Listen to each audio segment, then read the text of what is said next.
आलमी तौर पर पाकिस्तान पर दबाव डालने की कोशिश की जा रही है और इसके बावजूद अमेरिका को अफगानिस्तान के खिलाफ कोई अड्डे नहीं देंगे। वफाकी वजीर दाखिला शेख रशीद ने भी ऐलान कर दिया कि पाकिस्तान अपनी सरजमीन किसी के खिलाफ इस्तेमाल नहीं होने देगा।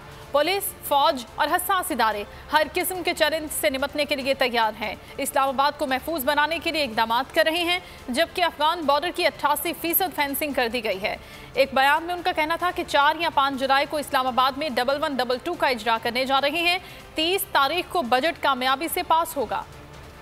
किसी किस्म की पाकिस्तान की सरजमीन इस्तेमाल नहीं होने देंगे, लेकिन हम भी तालिबान से ये तोके रखते हैं वो टीटीपी और दूसरे लोगों को काम नहीं करने देंगे जिससे पाकिस्तान के लोगों की जान और माल को नुकसान पहुंचे। हमारी पूरी कोशिश ये है, बॉर्डर्स को 88% हमने अफगान बॉर्डर जो है वो फेंसिंग कर दी है। हम पूरी कोशिश में है कि 8-10% और हो जाए ताकि 100% फेंसिंग हो जाए इसी महीने, अगले महीने के अंदर अंदर। ईरान में हमने फेंसिंग कर दी है 46%, वो भी इंशाअल्लाह ताला इस साल के आखिर तक, दिसंबर तक मुकम्मल हो जाएगी। वो लोग जो कि रवायती रास्तों से हटकर पाकिस्तान में दाखिल होते थे उनका रास्ता रोका गया है, स्मगलिंग रोकी गई है और इसका सारा क्रेडिट रेंजर्स को जाता है, फौज को जाता है, FC को जाता है।